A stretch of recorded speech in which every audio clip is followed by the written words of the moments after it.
¿Cómo anda, Gastón? ¿Todo bien? ¿Dónde estás? ¿En Buenos Aires o acá en Montevideo? ¿Qué tal, Federico? Llegué anoche justamente a última hora, llegué de Buenos Aires, así que estoy ahora aquí en Montevideo. Bueno, en Montevideo. ¿Fuiste a Argentina por temas de Rampla? Sí, bueno, viajo frecuentemente porque como ustedes bien saben, todo lo que es el grupo, el inversor americano, que es Foster Gillett, tiene a sus representantes en Buenos Aires, con quienes trabajamos ya hace tiempo. Está Guillermo Tofoni, está Juan Cobian, así que justamente para tratar de facilitar precisamente ese intercambio y esa comunicación, viajamos periódicamente para bueno, tener reuniones de coordinación. Bien. ¿Cómo me definís cómo viene funcionando la Sociedad Anónima Deportiva en Rampla con Foster Gillett? A ver, si miro la tabla de posiciones y los resultados del primer torneo, de este segundo torneo, no le encontraron la vuelta a la parte deportiva todavía. Sí, bueno, obviamente el trabajo que me corresponde a mí, por lo menos, que es más que nada lo administrativo político, ha funcionado bien hasta ahora. Obviamente siempre dependemos de el flujo de fondos que envíe el inversor, pero bueno, hemos tenido un buen trabajo en el sentido de que se ha formado una buena cantera de formativas en infraestructura con muy poco tiempo de trabajo. Tenemos buenas instalaciones justamente para los entrenamientos. El plantel de primera división y el cuerpo técnico tienen absolutamente todo lo que necesita un jugador profesional, o sea que en ese sentido también lo ha destacado incluso jugadores como Julio Buffarini, que fue jugador de Boca, es un jugador que tiene una trayectoria realmente importante, lo ha manifestado, de que realmente quedó sorprendido de cómo ha trabajado hasta ahora Rampla Junior. Bueno, desde el punto de vista deportivo, los resultados no fueron lo esperado. Si bien se trabajó con muy poco tiempo, ahí trabajó la estructura justamente que venía de Argentina, quizás con un poco de desconocimiento de lo que es el medio local y con desconocimiento de lo que es una divisional, como ustedes bien saben, complicada, difícil, muy pareja. Y bueno, se trabajó desde el primer partido que realmente perdimos estrepitosamente con Colón, 8-0, como ustedes recordarán. Luego los partidos fueron mucho más parejos, se perdía sobre el final por falta de recambio también del equipo. El otro día justamente pudimos ganarle a Colón, que nos había ganado en ese primer partido 8-0, o sea que hubo un progreso. Y bueno, y ahora justamente esperar el periodo de pases para poder hacer algún refuerzo, para poder cambiar justamente esa realidad que hoy nos tiene comprometidos a la tabla. Recién hablabas de flujo económico, de lo que el inversor va mandando o no va mandando. ¿Fuiste por temas económicos? ¿Hay alguna preocupación en este momento en Rampla con respecto, no sé, a salarios con los futbolistas o a pagos que hay que realizar? No, preocupación siempre, porque obviamente si nosotros tuviéramos el presupuesto de todo el año cubierto estaríamos con tranquilidad. Entonces uno siempre tiene que estar rindiendo cuentas, uno siempre tiene que estar en comunicación permanente y pidiendo obviamente fondos. Acá se mezcla mucho también porque el inversor hizo unas inversiones y remitió dinero justamente para un negocio con estudiantes, porque el objetivo del inversor era tener a Estudiantes de La Plata, y como otra pata en Montevideo, tener a Rampla Juniors, el negocio de estudiantes. Más allá de que el inversor puso el dinero que se había comprometido, al parecer no está caminando de la mejor manera, y bueno, y ahí obviamente nosotros también estamos en el medio trabajando, pero bueno, esperemos que todo se solucione a la brevedad posible. Está bien, pero de los dineros que Forest quedó comprometido a realizar como inversión acá en Rampla Junior, ¿viene cumpliendo mes a mes? ¿Que de alguna manera les da tranquilidad o con dificultades? Hasta ahora viene cumpliendo, Federico. Hasta ahora ha hecho una inversión de más de $2 millones. De hecho, eso fue lo que generó que Rampla pudiera competir. Rampla tenía que pagar para poder competir cerca de $800.000. Se pagaron. Y bueno, ahora justamente estamos planteando todos los informes para que pueda remitir más fondos para tener tranquilidad justamente hasta fin de año y poder tener tranquilidad en los refuerzos que podamos traer a Rampla, porque sabés que no es sencillo cuando hay un plantel tan bastante amplio como el que tiene Rampla, donde hay que hacer algunos cambios y algunos ajustes. Obviamente ahí también se necesitan recursos que son bien importantes, y bueno, también la elección del técnico, que ese es el otro tema que estamos trabajando. Hasta ahora está trabajando de manera interina Jorge Gutiérrez, y bueno, la intención por lo menos de nuestra parte es que haya un técnico uruguayo trabajando lo más pronto posible. Hace algunos días habló acá en la radio, en el programa Ascenso Directo, Humberto Grondona. ¿Qué rol tiene Humberto Grondona con Rampla Juniors? Humberto Grondona es muy cercano a Guillermo Tofoni, que es el CEO del grupo en Argentina.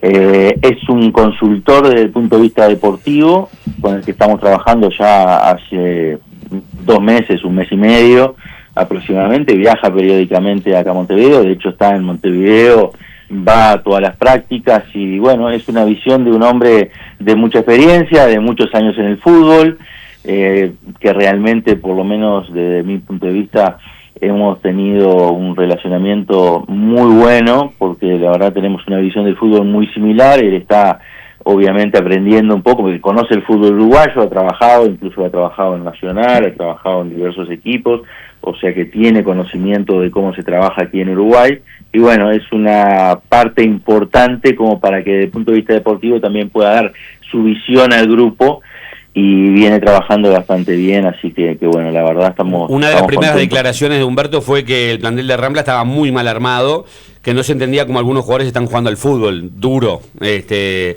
lo trasladó eso? Sí, duro, quizás no muy políticamente correcto. Obviamente nosotros pudimos notar, y eso también fue advertido hasta por el técnico que lamentablemente tuvimos que cesar hace algunas semanas, de que había algún error en el armado del plantel. Eso obviamente lo notó Grondona cuando pudo llegar. Obviamente de ahí a decir que bueno, que hay jugadores que no se sabe cómo pueden jugar al fútbol es otra cosa totalmente distinta, ¿no? Creo que es lo que vos decís, ya ahí quizás se pasó un límite, pero de todas maneras él dijo lo que pensaba. Grondona, yo que lo vengo conociendo todo este tiempo, es así, es una persona que no se guarda nada y que dice lo que piensa. Pero bueno, más allá de esas expresiones hay que trabajar justamente pensando en esa segunda parte. ¿Por qué se demoró el tema técnico? ¿Por qué lo demorás el tema técnico, la nominación del técnico uruguayo? ¿Por un tema económico? Bueno, ¿Por un tema de nombre? ¿Tenés un candidato? ¿Has hablado con él? No. La realidad es que, como vos sabés, Fede, acá esto es una sociedad anónima deportiva. La sociedad anónima deportiva es el dueño quien quiere tener preeminencia en lo deportivo, por eso tiene a sus referentes, que son, en este caso, Juan Cobian y ahora obviamente Grondona como consultor. Yo lo que hago es opinar, dar mi información, porque la intención de primera instancia era no elegir un técnico rápidamente, de manera de que se pueda volver a cometer errores, sino tomarse un tiempo justamente para poder elegirlo bien. Ahí yo tenía mi visión de que entendía que tenía que ser un técnico uruguayo que conozca el medio. ¿En algún momento pensaste en Saralegui? ¿Fue un nombre tuyo ese o de quién? Bueno, la verdad, en lo personal y bueno, por mi trabajo también de mucho tiempo en el fútbol, vos a veces los técnicos lo tenés que elegir para los momentos en los que está pasando el equipo, y en el momento que está pasando Rampla, Saralegui para mí es un técnico que calza bien. Vamos a ver qué pasa en estos días, pero sí, la verdad es uno de los nombres. Yo mandé varios nombres, pero sí, es uno de los nombres que yo mandé. ¿No es verdad que Saralegui respondió que no? No es verdad. No es verdad. O sea que está en carrera, es uno de los nombres que está manejando. Sí. ¿Estás manejando algún otro nombre que haya sido evaluado? Hay algunos, incluso también algún técnico argentino, como ustedes saben, como hay un grupo argentino, quizás tienen cierta preeminencia, pero a mí no me gusta mucho manosear los nombres, pero lo cierto es que hay sí 3-4 nombres. Esperemos ya en estos próximos días ya tener la nominación. Me quedé pensando un poco sobre lo que charlabas en la primera parte con Fede, Gastón. Si no logran caminar Forest con Estudiantes, ¿eso repercute en Rampla? Con referencia, ejemplo, ¿puede salir? Bueno, esperemos que no. La intención que él ha tenido, y por lo menos las últimas conversaciones que hemos tenido con él, tanto yo como el grupo, él tiene intenciones de continuar, de seguir en Rampla. Es un proyecto que le gusta, es un proyecto que tiene muchas perspectivas. Obviamente, eso es lo que él nos manifiesta, no podemos entrar en la cabeza de él para saber qué es lo que va a hacer. Indudablemente el proyecto estaba concebido como algo macro, que involucraba también a Estudiantes de La Plata, pero bueno, ahora es momento de reconfigurar, dada la situación de lo que está sucediendo en Argentina, además que realmente no fue feliz todo ese trabajo justamente en Argentina, porque se demoró el envío de fondos. Eso generó también de que él tuviera algunas consecuencias y lo criticara mucho en Argentina. Al final puso el dinero, por eso ya hace bastante tiempo no escuchar más de Foster Gillett en Argentina. Nadie habla, nadie dice nada, y eso es precisamente porque puso el dinero que se había comprometido, pero ahora desde el otro lado no tiene la respuesta justamente para llegar a ese acuerdo de gerenciamiento que se había comprometido de parte de Estudiantes de La Plata. Pero bueno, por lo menos lo que se nos manifiesta para ahora es que el proyecto Rampla no está en riesgo, no está en peligro, así que bueno, nosotros eso nos da cierta tranquilidad. ¿Y en la llegada, por ejemplo, de Fernando Muslera, tiene algo que ver el grupo? No, eso creo que lo manejó directamente Estudiantes de La Plata.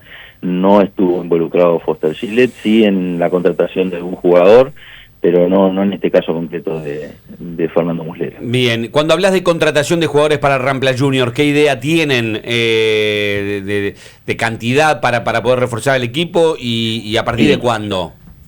Bueno, se está trabajando ya, la realidad es esa, sabemos que el periodo abre el 8 de julio, todavía nos quedan unos días, pero bueno, se está trabajando fuertemente porque sabemos que es una oportunidad en la que no se puede errar.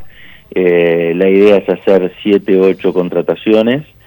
Para eso sí hay que liberar cupos de extranjeros, hay que hacer un trabajo que lo vamos a hacer entre esta semana y la semana que viene, pero sí, realmente hay que hacer un trabajo muy fino, hay que hacer una buena sintonía fina justamente para no errarle, porque sabemos que es la última parte del año y nos estamos jugando mucho. ¿Qué opinión tenés de lo que está pasando en la recta final por el tema de derecho de televisión? ¿Cómo venís observando el comportamiento de tus ex compañeros neutrales de la Asociación Uruguaya de Fútbol, de la propuesta que ayer hizo Tenfield, de los números que se manejan en el mercado? Vos estuviste durante mucho tiempo cerca de todo esto, hoy te toca de repente mirarlo un poquito más alejado, pero ¿cómo ves la recta final? Sí, bueno, siempre alejado pero cerca también, Federico. Vos sabés que por la relación que tengo con los miembros del comité ejecutivo, particularmente con Ignacio Alonso. ¿Lo viste ayer en Buenos Aires? Sí, estuvimos con él. Bueno, yo estoy en contacto todos los días con él, y capaz que por mi condición también, más allá de ex miembro o ex vicepresidente de la Asociación Uruguaya de Fútbol, también por ser abogado, conozco mucho del contrato, conozco mucho. De hecho, nosotros iniciamos todo ese proceso que bueno, hoy está dando sus frutos. Para mí es muy importante y es histórico que lleguemos ya a muy poquitos días de esta fecha, que es el 4 de julio, donde ahí se termina el plazo que establece el contrato para las negociaciones directas, donde se abre la posibilidad de poder licitar y abrir el escenario justamente a otras empresas de que puedan participar. Esto hace muchísimos años no se da, ustedes lo saben bien, desde el año 98 que venimos con esta sucesión de contratos de derechos de televisión que se renovaban 10 años antes de su vencimiento, que realmente hoy estamos todos conscientes de que lo que se paga es mucho menos de lo que se debería de pagar. Esa fue una decisión que nosotros tomamos en su momento en el Ejecutivo, de decir, bueno, no vamos a tomar la decisión de renovar los derechos de televisión tanto tiempo antes, que sabemos que la valorización pasa por llegar cerca justamente del vencimiento, que eso va a generar también interés en otras empresas. Sabemos sí que ayer hubo una propuesta de 25 millones de dólares presentada por la empresa que tiene hoy los derechos de televisión, que para mí, esto es muy personal, no es absolutamente insuficiente. Nosotros ya habíamos trabajado con la empresa EY, sabíamos los montos que se manejan, hoy se sabe perfectamente, vos lo sabés perfectamente bien, Federico, porque yo el otro día escuchaba a Osvaldo Jiménez, con quien tengo una excelente relación, es un gran tipo Osvaldo. De hecho negociamos los derechos de las eliminatorias, empezamos a conversar justamente por los derechos de televisión del fútbol local después que terminamos las eliminatorias para el Mundial de Qatar 2022, y la propuesta que se presentó está claro que es insuficiente. Yo creo hoy los derechos de televisión, o por lo menos el monto para poder distribuir entre los clubes, no baja a los 38 o 40 millones de dólares. Eso está bien claro, más allá de que incluso la empresa EY Ernst Young, la que dice es que el piso debería ser 47 millones, yo creo que alrededor de los 40 millones es una cantidad razonable, y me parece que es importante que, más allá de que se hable de los números y que se hable de que nadie va a venir, como escuché en un momento a Diego, nadie va a venir a poner dinero, que en realidad es dinero que sale de los propios consumidores, y no de que el que paga el cable, porque se hablaban el otro día de determinados montos que cada uno paga por el cable, pero no es el cable, es el paquete fútbol, que esa es la comparación, y por eso cuando uno ve justamente, hace el análisis de qué es lo que viene sucediendo en materia de televisión, todo lo que se baja justamente de abonados se va compensando con los que se afilian al streaming, y hay mucha gente también de que se abona a la televisión, a la TV cable, y también se abona al streaming, porque es cierto que en la TV cable ha bajado los abonados, pero se ha compensado, o sea que el interés por el fútbol existe, los números son objetivos, los números son reales, están en ese entorno de los 40 millones de dólares, y que son 40 millones de dólares que se distribuyen entre los equipos, y eso en definitiva ¿Y lo ves fuerte a Alonso y a los neutrales como para mantenerse en una línea de llegar a los 40, o crees que van a tener que aceptar menos por la presión de los clubes y todo el movimiento, Federico, o porque hay neutrales que también tienen posiciones distintas dentro del Ejecutivo? Federico, lo difícil fue llegar hasta acá.